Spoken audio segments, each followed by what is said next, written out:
First of all, I said this to you before we started. It is not for the faint of heart. If anybody was like,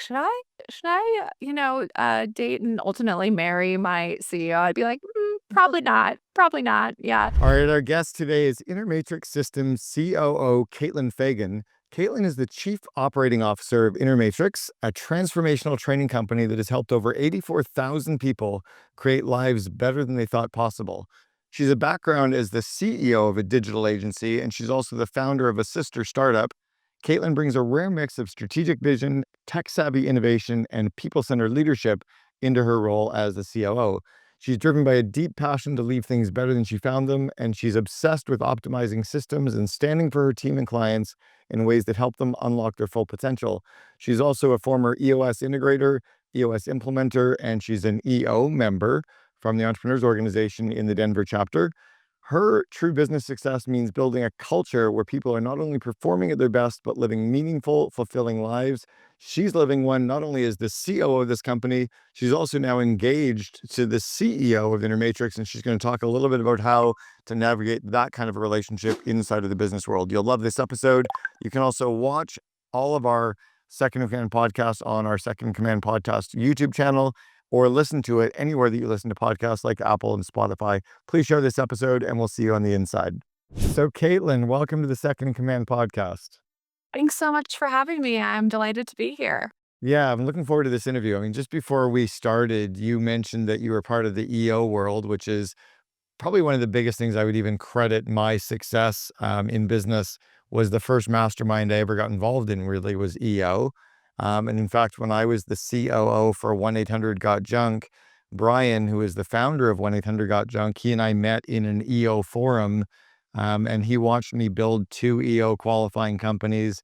And then I joined him, as his COO. So can you kind of talk to us about when you got involved in EO, what EO, the Entrepreneurs Organization, is, and maybe even how that helped you become a better entrepreneur, but also really now in your role as COO for the last 6 years, how it's helped you become a better operator? Yeah, absolutely. EO is so fantastic. And the Colorado chapter has been so wonderful and just full of amazing entrepreneurs that really just supported me, for a long time. So nothing but great things to say. Previous to my current role, I actually worked in tech, and the founder of that company was in EO. So I actually started in the uh, what do they call the second the kind of COO position in EO. They have like a forum for that. Gosh, it's totally evading me right now. Yeah, Nice. Yeah, exact. Thank you. Yeah, right. That's a great name for it. So I started in key exec, and then the founder of the EO company and I, we did a startup. So I was in EOS for a long time, but his or my other company that I was CEO for was an EO company. So I really kind of got many of the benefits from each areas, and then my EOS company uh, became an EO company. So I was in a couple of forums throughout the years, and really to your point and what you just said, like the support, the kind of behind the scenes, just knowledge, not to mention the network was really instrumental in helping me to grow both businesses. nice. I've got a couple of really good friends of mine that are from the Denver chapter. One, Lee Prosenjack. I don't know if you know Lee. Yeah, I do. Yep. He's not been in Colorado for years, yeah, he's but down in Bahamas, I think now. yeah, and his business is so interesting. It's in Cherry Creek, the dance studio, and I always am like, "Wow, what a great business." He's a cool guy. Great guy. He and I met back in 2007. We were at the Entrepreneurial Masters Program, EMP, in Boston. I actually host an event there now for COOs. I run a group called the COO Alliance, all for key execs, and we meet at the same place, Endicott House in Boston, where Lee and I met 17 years ago. So, yeah, great guy. One of the things that I pulled out of forum in EO was the power of vulnerability. That vulnerability builds trust, and then trust allows you to go more vulnerable, and kind of that vulnerability trust circle. And it's a strong concept to be able to bring into the business world, but it's also a little bit scary to be vulnerable, in the business world with your leadership team and with even some of your direct reports. Can you speak to how you've learned to be vulnerable and how you've learned to be more real and how that's helped you? And I know this is a blind question, so I'm not sure if it is, but I'm running with my gut that it probably has worked well for you. Absolutely. It's interesting because I feel like I'm kind of reminiscing about sort of previous roles or sort of how I came up, which is the point of the podcast. But, as I mentioned, I worked in technology, and as I'm sure you can imagine, you don't generally lead with your emotions in tech, especially for developers and things like that. It's not, you're not sitting around talking about your feelings, but actually, EO was one of the first places, with those shares and inside forum and that level of confidentiality and just like the top 10 and bottom 10 that you're sharing, where I was like, oh, you can actually be a real person and lead a company. You don't have to be, perfect, or you don't have to know all the answers.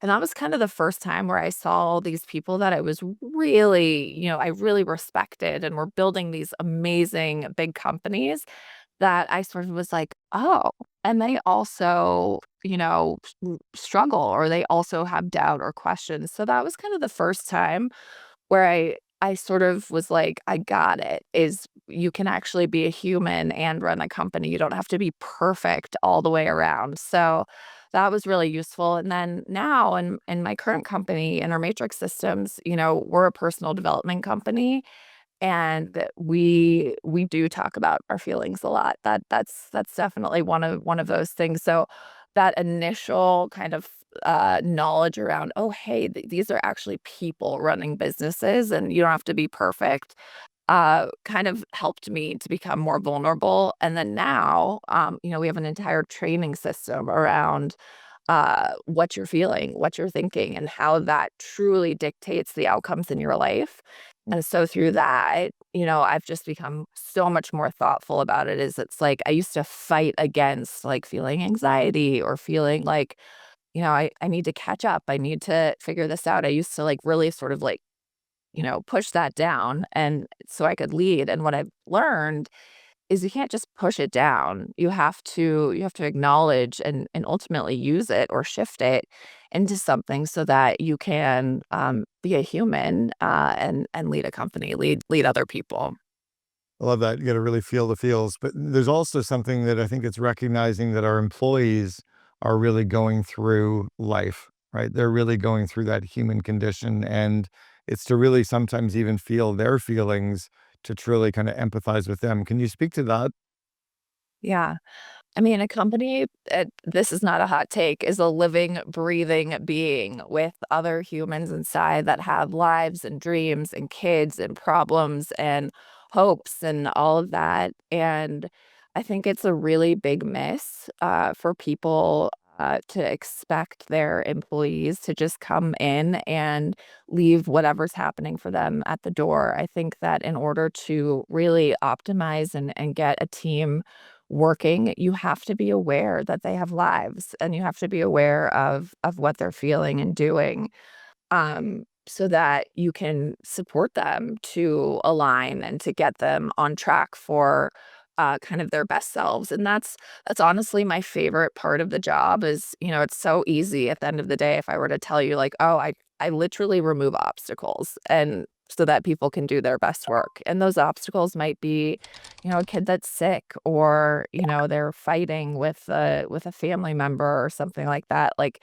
this idea that we just leave our personal lives at the door is a really big mistake because we only have one life, we only have one nervous system. So, I think it's really important and necessary to be able to support the whole human, the whole employee, so that, I mean, ultimately, they can do their best work and I live their think I best know where life. you're going to. I think I know where you're going to go with this one, but how do you support someone who, is really feeling the feelings with all of their stuff that's happening personally, but they're not, I'm not saying moving past it, but like they're letting it interfere with too much of the day. Like at some point we need to also get some shit done. We can't just be wallowing in how hard everything is and feeling it all for like at some point we also got to put on our big boy or big girl pants and get some work done and still go through with that. So how do you balance that? I find that hard.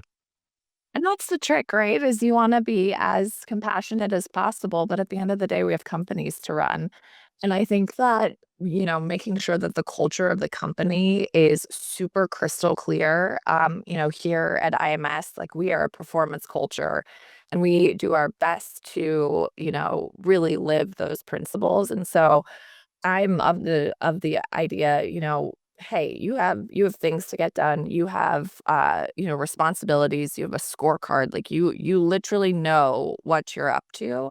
And sure, if somebody is struggling for a time, there are ways in which to support or to give a little leeway or give a little space. But yeah, to your point, you have to stand for somebody for their highest. You have to stand for somebody and expect them and know that they are capable of getting their jobs done regardless of what's happening. And I mean, that's a unique way in which to support people, and it's not always easy because especially when people are really struggling. But I think the culture of the business kind of helps with that and dictates, that outcome of like, hey, we're all here. You committed to this. You committed to this outcome, to this, project, to this deadline. How can I support you to get that done? How can I support you to make that happen, regardless of what's going on for you? And I love that's that. yeah. Yeah, it's why I'm laughing about a guy who used to be in our EO forum 28 years ago, and we gave him the nickname Groundhog. We finally kicked him out of the forum because after 7 months, every month coming to the forum with the same problem and not doing anything about it, after 7 months of us giving him our experience share and listening to him and giving him more experiences, it was like Groundhog Day. It was like the same story.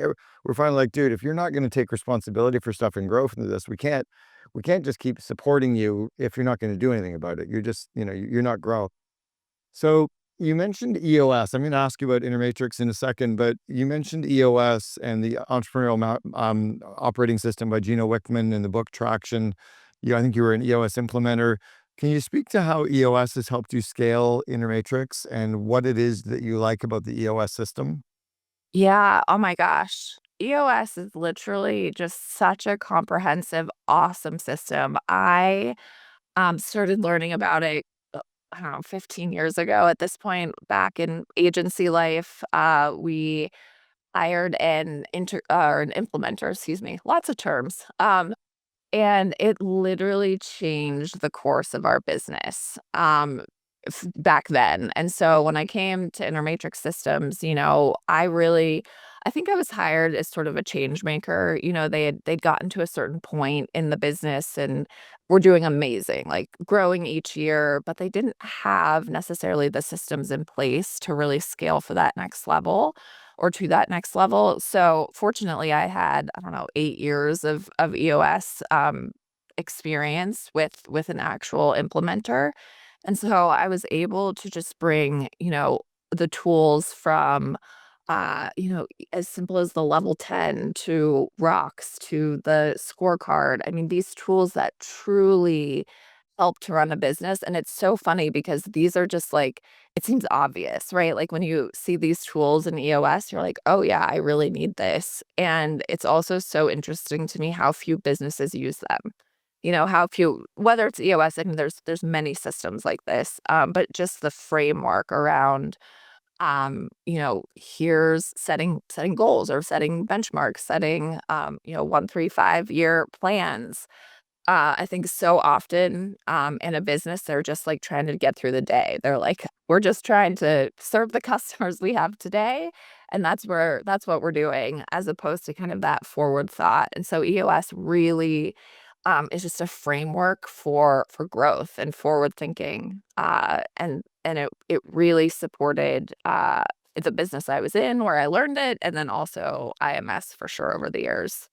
It's interesting as well. I think there's something about having a framework like EOS or like scaling up or metronome or next level that it almost at times doesn't even matter what the framework is. One of the reasons why it's so powerful is because it's from someone else. And it's kind of like when you and I were growing up, you thought your parents were idiots. I thought my parents were idiots. I probably would have thought your parents were pretty smart. You probably would have thought my parents were smart. So you would have listened to my mom's advice, but not your own. And I probably, do you know what I mean? So we listen to uncle or aunt so and so, but we won't listen to our own parents. And I feel like it's like if the leadership team creates a system and tries to roll it out, the team, yeah, butts us forever. But if we take Uncle Gino's system, they Yeah, think Uncle Gino's really smart, right? sure. Yes, Yeah, I think there's something about that that just seems to work. So it's almost like it doesn't even matter what the system is. We just need a system or a set of systems to put into our business. Is that kinda like what IMS, what Intermatrix is then for the person? Is it a set of systems that you think can help guide people? So talk to us a little bit about what the business of IMS is. I love that, the way you just explained that. I'm gonna take that. Yes, absolutely. It's like a business operating system for the person, for sure. Yeah, Intermatrix Systems is a personal development training system for high achievers, and essentially, I say like that's really smart speak, but we just support people to be fulfilled and happy. When you understand that each of us has a unique, what we call inner matrix, we all feel emotions, we all think thoughts. Our nervous system all does a similar thing. And when you understand sort of how to train, align and rewire those things, you can truly point yourself to get any outcome in life that you want. And, it's so compelling because I'm out there, you're out there with just a lot of people running businesses, and the level of anxiety and um, not just in business, but gosh, the world out there is a little wild these days, and people are just sort of like becoming so like pod people, we're just like kind of bracing for life as opposed to really being aware of what's happening for us. And this brace, this like anxiety, this nervousness, this push is is like kind of an epidemic of uh unfulfilled lives or people just not really reaching their potential. And, I had this feeling like 10 years ago, like, is this it? I'd achieved a certain level of success. I'd sort of like, okay, I kind of get how this life things work, but is this what we're doing for the rest of our life? And so I actually started with IMS as a client because I was just looking for like, hey, is there a way that I can be less anxious? Is there a way that I can uh, align myself. I was looking to be a better leader at the time. The side effect was I became a happier person, but I was like, I need to nail this anxiety because I can't keep bringing this to my team. Um, and so I just learned, oh my gosh, yes, there is a way. There's A plus B equals C. When you can, align your emotion in a certain way, that really is sort of the overview of the thoughts you think. When you feel angry, you think a certain type of thoughts. When you feel anxious, you definitely think a certain type of thought. But when you feel calm or peaceful or inspired, passionate, that sort of triggers different thoughts in the mind. And so when I sort of learned that equation, I was like, this is crazy. This is amazing. Uh, and so it was just such a wonderful kind of next step was to actually from being a client in this business to come into the actual business so that everyone needs this. Every business owner, every employee, like if you can learn to really be aware of what you're feeling and then shift that to point you in the outcome towards the outcome you want, like no brainer, right? We should Yeah. all do it. It's interesting. I was thinking back, I've done, some work with different psychedelics for some resets. I've done some stuff with ketamine, I've done some stuff with MDMA, with psilocybin, yeah, even with LSD, with in clinical settings with, ayahuasca. And it's really interesting how some of these psychedelic experiences can do a reset for a person, where if you're struggling with PTSD and anxiety and depression and you do an MDMA session, you just go, "Wow, the world's really beautiful." And you just Sure. see this beauty and you feel this energy. Or, you wake up in the morning and you're like, "Oh, it's a hard world that we're in," or, "Wow, it's a really exciting world that we're in." Like, it's just like there's so many opportunities to go and decide to do stuff, but it is kind of flipping that switch with people.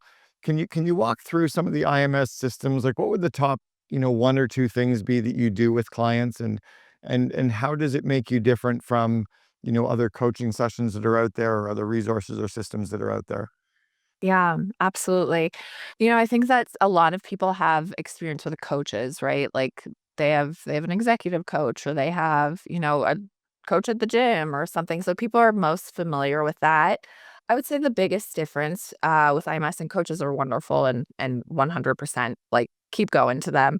But usually coaches are like, hey, this is what worked for me, right? They're sort of like, this is the thing that I've seen. This is what I do, things of that nature. What IMS says is we truly have like a repeatable system and process. It's been sort of tried and true, tested for at this point over 84,000 people or something like that have been through our training methods. And it's truly, it's not theory anymore. It's not like, oh, this worked for one person or five people or 100 people.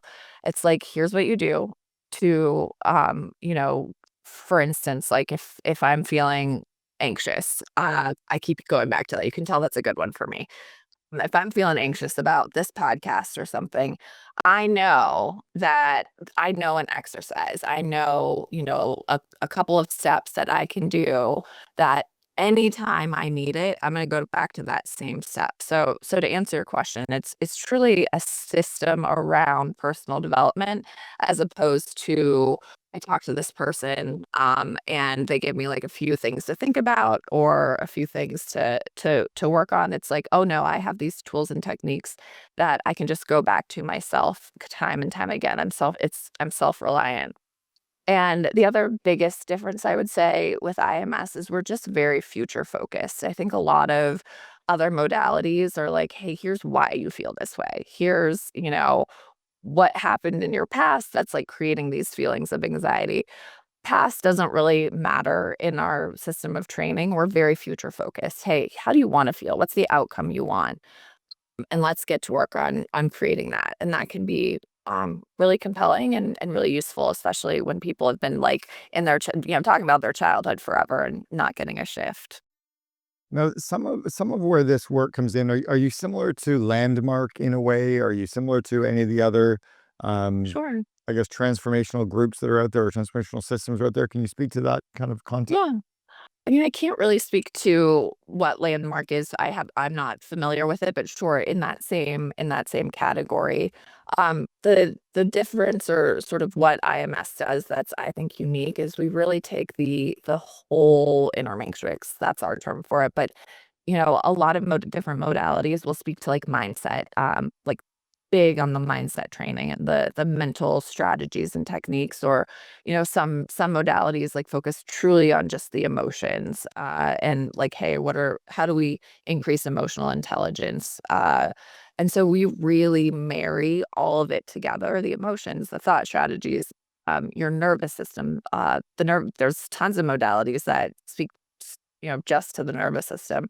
We really marry all of them, because truly you need to have tabs in all three of them to make lasting change. So I was on a podcast about a year ago, speaking about when company culture goes too far, when a culture becomes culty, and how to get close to that edge. Because I do it by design. I've always believed that a culture is part of what makes a business really powerful, and if you can embrace some of what makes a cult, without going too far. But there's been some comments around groups like this that culture or it can be culty. How have you guys tried to walk that line, and are you cognizant of that line? Absolutely. I think anytime you get, a group of people really passionate about something and it's something that not everyone understands, there's always going to be sort of naysayers, but or people that are like, is that culty? Is that too much? I think the thing for us, and especially in our culture, that we really, really, stress or we really hold important is this level of just kind of self-reliance. And sure, we're here and there's a support system and there are things in intact to make sure that people can come and get what they need. But I think this idea of self-reliance and this idea of like we never tell you, what to think or what to want or what you want to create in life. Our systems, our training is really just like this how to think, how to sort of position yourself to get there. So I think that and then truly name it for yourself. What is it that you want? What is it that's important to you? And that helps with that self-reliance piece. Um, and yeah, I'm not sure I'm totally answering your question there, but that's what It, comes to mind. it works. So something else that you seem to have embedded into your program as well is there's a little bit of the training, and then you also have, it looks like a team of distributed facilitators or guides who have gone through the programs before. And then you even have communities. What's the purpose of each of those stages? Can you walk us through that? The stages of Ideas traders. of IMS, like is your Oh, you've got tools that you're teaching people, and then you've got different coaches around the world that they could be working with, and then you even have different communities around the world that they could engage with. yeah, absolutely. So at the end of the day, or at the beginning of the day, the vision for IMS is to support as many people as possible to get out of a place of suffering and to, create lives better than they could ever have thought possible. And our founder and CEO, Joey Klein, he developed our systems of training, the curriculum. He's really in the trenches still with personal clients and has really developed a system. When he kind of got clear on like, hey, I want to help 10 million people. I want to support 10 million people or, millions of people inside this. He was like, I'm one guy. And so that may be not super scalable. So he was like, how do we get this training and curriculum in more people's hands and to more people in the world. So he developed what we called the Train the Trainer track. And it is not just a weekend program. We call them apprentices who are in training to become trainers, but man, they go through the ringer. It's something like a 2,000-hour program where it's definitely pretty intense, where they learn the curriculum, they understand because we're supporting people in some of the most, intimate parts of their life, and you can't just stick somebody in there, with no training.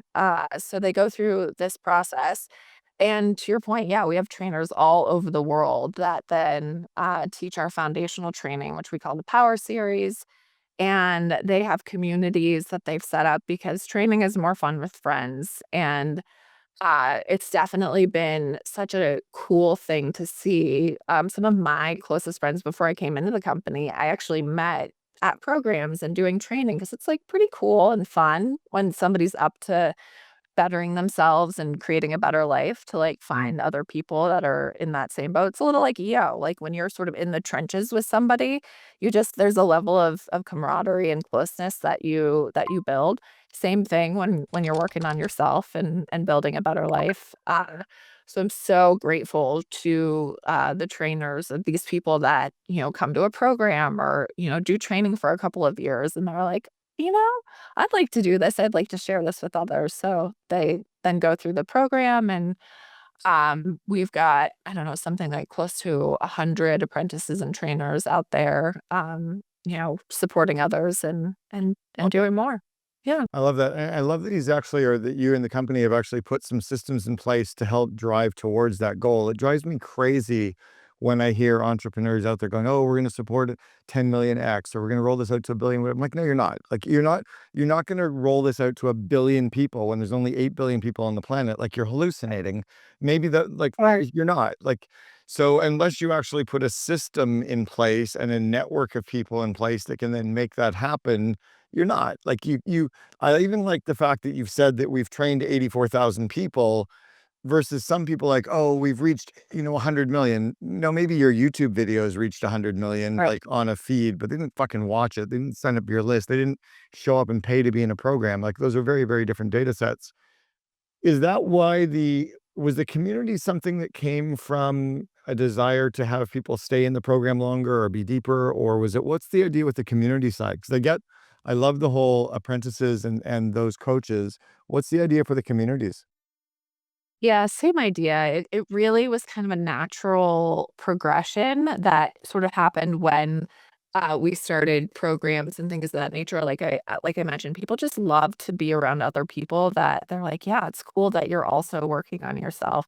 And so we noticed that we're like, people are making real friends here. We should really, support that and support that aspect of it. To your point, yes, to maintain that stickiness, we want people to come back and to look forward to training, but also, when you are on a journey of personal mastery, things don't always go great because life is happening, right? Like, it's all well and good to, like, understand the tools and techniques of shifting, your emotion or your mindset, but when life happens outside of that, it's sometimes a little harder to maintain that. So the community really is that aspect of like, hey, let's train alongside together. Let's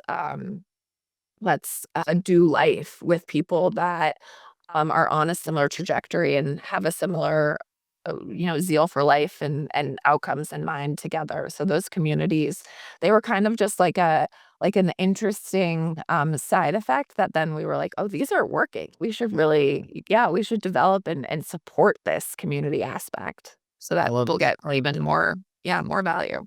I want to ask what you're thinking about in terms of AI and how that and tech is going to change or add to your business and your model. Are you guys thinking of that as a company right now, and how are you planning to bring that into the business? Absolutely. Gosh, we'd be a little behind if we weren't thinking about it, right? I wanna have, like, a pocket AI trainer at some point, we're not even that far away, we can just do it now. Yeah, it's like it's coming, where we just kind of feed everything into an AI that then can just kind of support you on the go, whatever. I mean, it's not far off, and it's not far off for us as well either, but, yes, absolutely, AI is so interesting, and also, we'll see how it goes, but we use AI right now, really kind of ancillarily, like content and copy and things of that nature, but we are definitely looking to build out, like an AI trainer that has everything ready to go. Yeah, I've just launched in beta the AI avatar version of me. So if you go to like the COO Alliance website and then you go to the resources tab, you'll see the Meet AI Cameron where you can ask the video version of me and the audio version of me So questions. And it has all six of my books, thousands of videos. It's all been uploaded. It's kind of creepy. Not loving the video because I'd had some surgery done. I have this little scar, so they're removing some of the scar from the video, but and it's version 1. I worked with Delphi to create it all, but I really see something happening over the next couple of years where in a way, I think coaching is almost gone. Like, there's no way that someone's gonna pay me what they pay me now to get my advice when they can pay an avatar version of me or the best in the world, right, to teach us. But yeah, it's gonna be interesting to see how it both empowers our companies and also creates a gazillion more clients for you that are being destroyed emotionally because they have no connections with people. So I think you're onto something.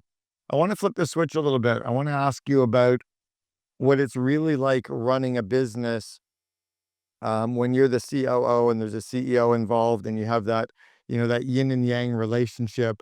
You're not only the integrator to a visionary or the COO to the CEO, you're also engaged. So you've been with the company for about 7 years, and then at some point through that relationships, started dating, and now you're engaged. What's it like working with a partner in a business, and how do you separate business from not business from pleasure? How do you separate business from personal? How do you have a life outside of business, or how do you prevent business from coming into every conversation?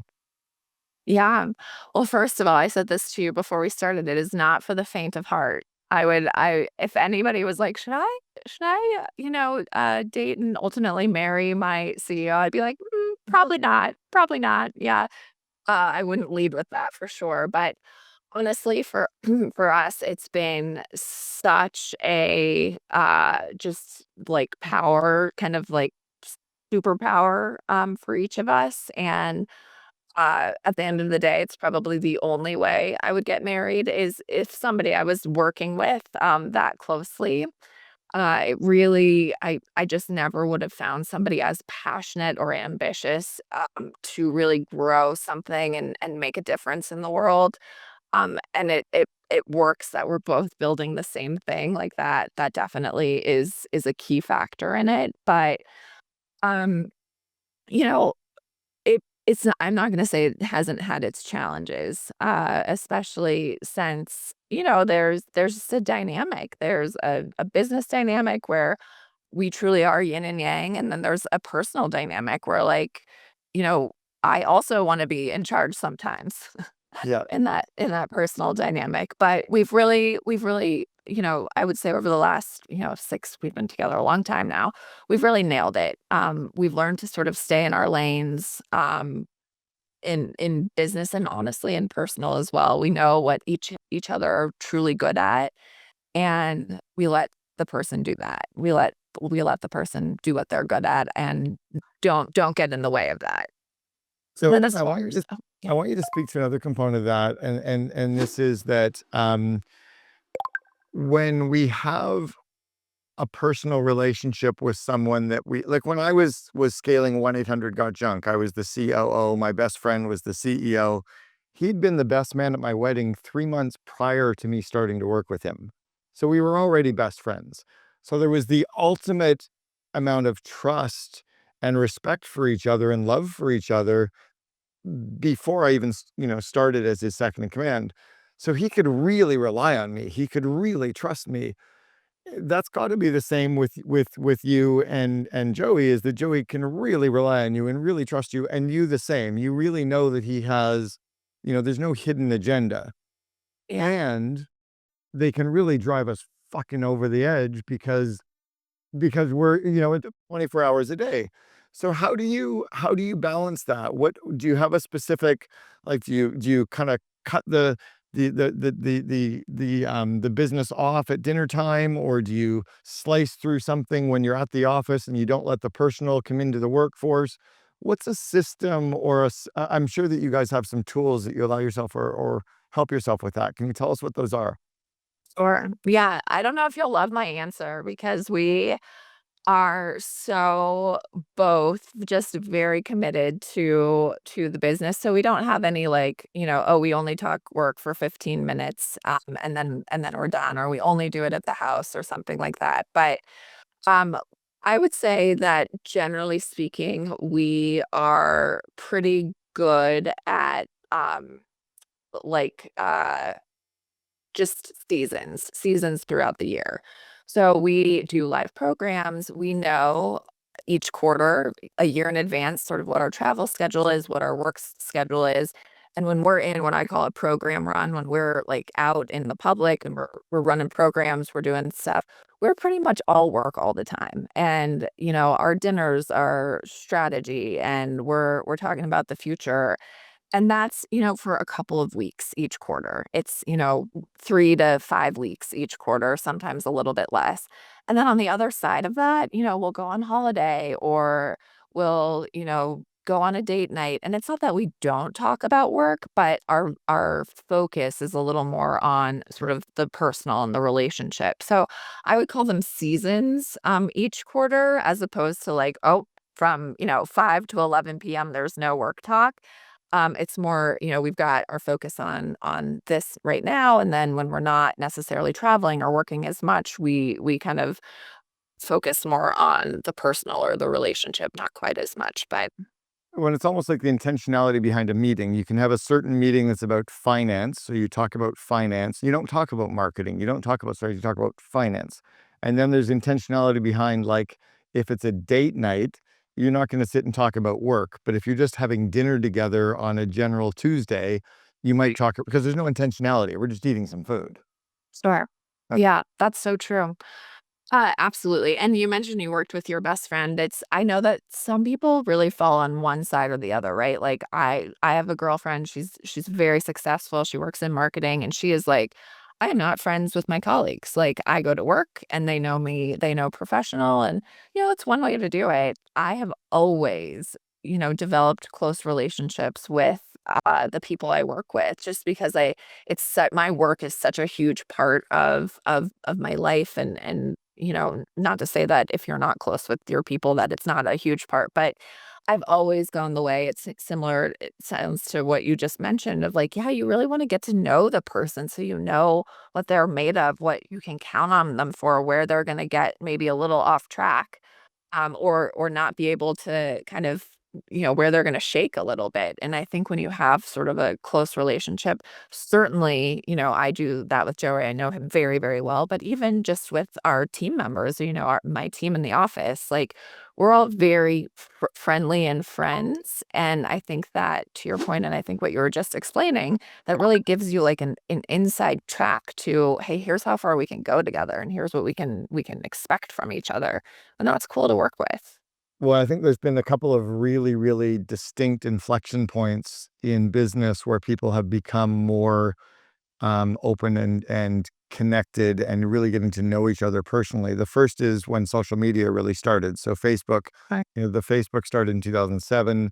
Really for the next couple of years is when people started to put themselves out there. And then almost from like 2009 onwards, it was like, fuck it, we're all open. We're all sharing stuff on Instagram and Facebook, and here's who we are.